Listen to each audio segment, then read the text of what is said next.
Every year, over 300 million people visit America's national parks. Almost all of them come home, but a small number walk into the trees and simply stop existing.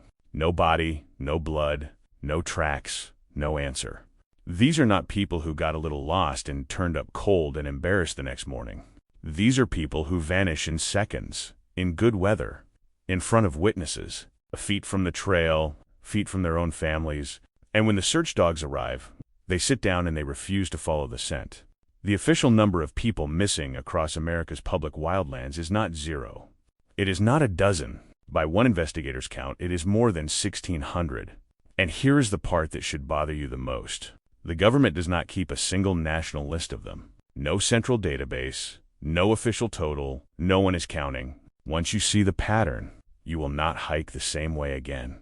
I dig into a new unexplained case every week. If the things we can't explain keep you up at night, subscribe and tap the bell, so the next one finds you in the dark. June 14th, 1969. The Great Smoky Mountains, a place called Spence Field. The Martin family is hiking, 3 generations of them, on a warm, clear afternoon. 6-year-old Dennis is playing with a few other boys. They cook up a harmless prank, split up, hide in the brush, jump out, and scare the parents. The other boys circle around and pop out. Dennis does not. He was out of his father's sight for maybe 3 minutes. 3 minutes. His father ran to the spot within seconds. There was nothing there. What followed was one of the largest searches in the history of the park. Helicopters, hundreds, then thousands of volunteers. Green Berets flown in. Rain moved in and washed the mountain for days. They searched for weeks. They never found Dennis Martin. Not a shoe, not a thread of clothing, not a single bone. A healthy 6-year-old, feet from his family, gone in the time it takes to read this sentence. July 17th, 1981. Yosemite. 14-year-old Stacy Arras is on a horseback trip with her father. They reach a high camp. She wants photos. She walks a short distance toward a viewpoint with one older man from the group. The man stops to rest. Stacy walks a little further ahead. That is the last time anyone sees her. No scream, no fall, no sound. Searchers comb the area for days. Dogs, aircraft, dozens of people. The only thing ever found was a single camera lens cap. Stacy was never seen again. And it keeps happening in the same places. October 1976. The Great Smokies again. 16-year-old Trenny Gibson is on a school field trip surrounded by classmates on the trail. She drifts a few yards ahead of the group. By the time they round the bend, she is gone.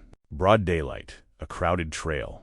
No trace, then or since. Take enough of these cases, lay them side by side, and something cold starts to surface. Because they are not random. Pattern 1. They vanish near water. Creeks, lakes, drainages. Over and over. Pattern 2. It is often the very young, or the very old. The people least able to travel far are the ones found impossibly far away. Pattern 3. The dogs fail. Trained search dogs that never lose a scent will reach a certain point and simply stop. Some lie down. Some whine and back away. Pattern 4. The weather turns. Clear skies give way to sudden violent storms right as the search begins, as if something wants the ground washed clean. And pattern 5, the one searchers hate the most. When bodies are found, and most of the time they never are, they turn up in places that make no sense. Miles from where the person vanished. High up a mountain a child could never climb. Across a river a grown man couldn't cross. Sometimes with their shoes removed, their clothes folded, set neatly to the side. For decades, these cases were treated as unrelated. A drowning here, a fall there. Bad luck, spread across 50 years and 100 million acres. Then a retired police detective started pulling the files together. He noticed the disappearances weren't scattered evenly. They fell into clusters, the same handful of regions, again and again. He mapped them, and the map filled with red.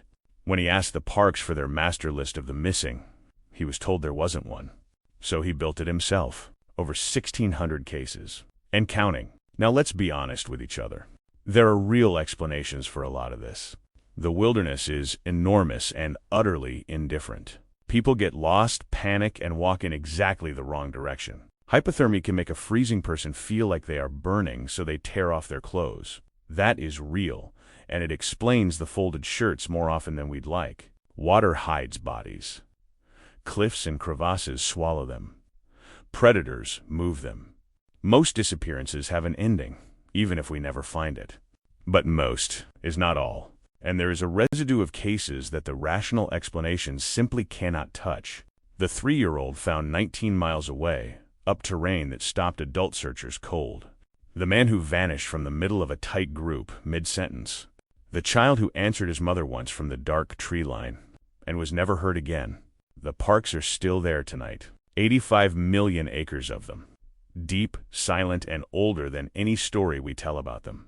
And every single year, a few more people walk in under a clear sky and never walk back out. So if you're ever out there, past the last marker, and the light is starting to go, stay on the trail. Tell someone exactly where you are. And if you hear something, call your name from the trees where no one should be. Do not answer it. Just keep walking.